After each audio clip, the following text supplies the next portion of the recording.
This is kind of interesting. So Adam Schein, CBS Sports Network, talking about the whole Deshaun Watson situation. I really think the Cleveland Browns have a serious Deshaun Watson problem. Deshaun Watson tapped out of the game against the Ravens a few weeks ago.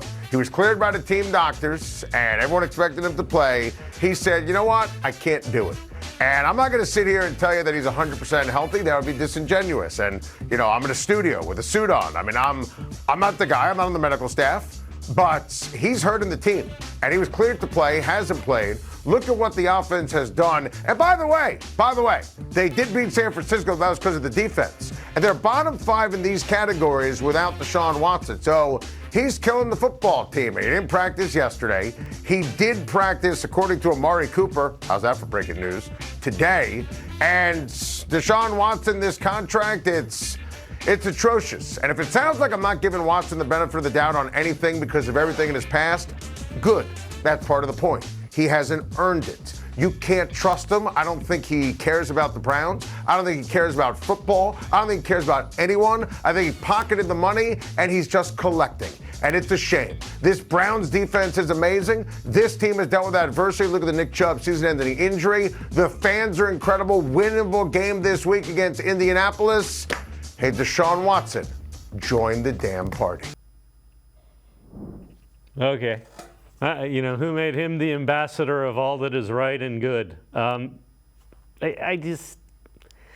If a guy says he's hurt and it's his throwing shoulder, I tend to err on the side of I'm going to believe him.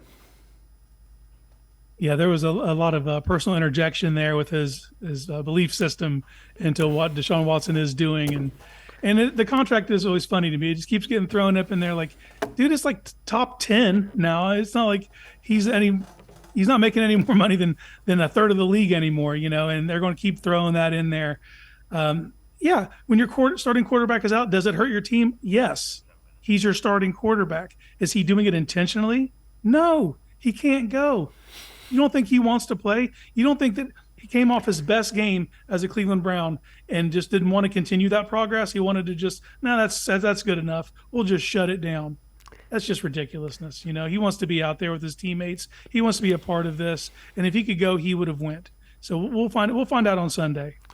I have had rotator cuff strains. I wish this guy would have a rotator cuff strain. It's hard to throw a baseball with one. And that's what I used to do as a college pitcher.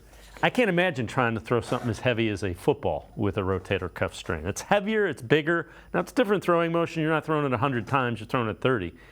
I still imagine it hurts quite a bit, and it's frustrating because it's like, why isn't, my arm's dead. It's not going anywhere. That's what happens with those. Yeah, and this is the first time he's dealt with this as well. He said that ad nauseum. So he doesn't know what to expect, and just being the frustrations of being a professional athlete when your body betrays you and you're like, why can't I do the thing that I do well? And that's where he's at. So he's working himself back. You're starting to see him throw now. You're going to see people take shots, and I guess people are going to have their own agendas. You kind of seen it in that piece right there. Yep. They're going to look for any reason to slam him, and if they're saying he's giving up on the team, that's his standpoint, but I think that's ridiculous. Yeah, and we'll find out soon enough. My sense is the locker room will be rallying around him, and we'll see. Again, we'll find out.